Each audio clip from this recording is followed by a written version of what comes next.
Es war einmal eine kalte, kleine Hütte mitten im Wald, neben einem großen See, in der eine gute Fee mit ihrem Wolf und ein paar Mäuschen hauste. Und je näher Weihnachten rückte, wurde die kleine Hütte immer kälter. Die Fenster klirrten im Wind und es pfiff durch jede Spalte.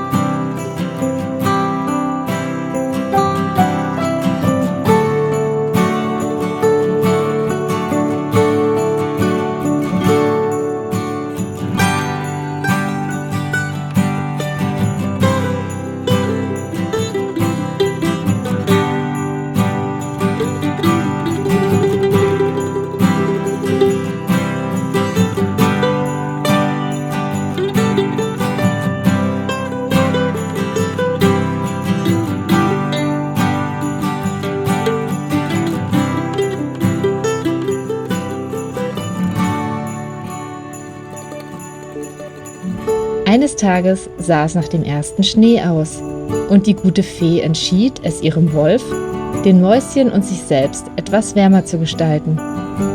Alles, was sie fand, war ein Terrakotta-Blumentopf, Schrauben und Teelichter.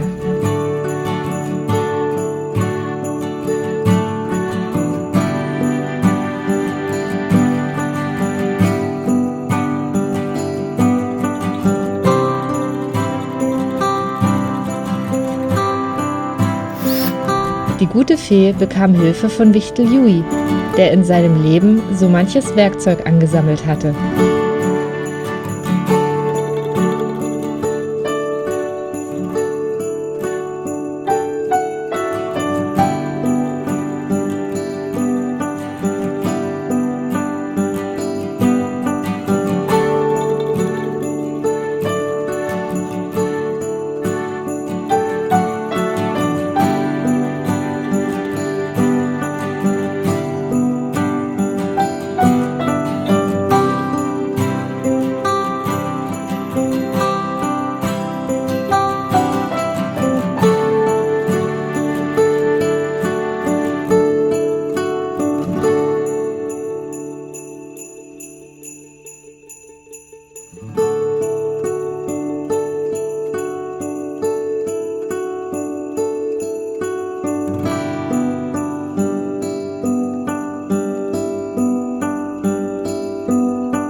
Und so wurde aus dem Blumentopf und einem Untersetzer schnell ein kleiner Ofen, der die Hütte kuschelig warm halten würde. Jetzt konnte Weihnachten kommen.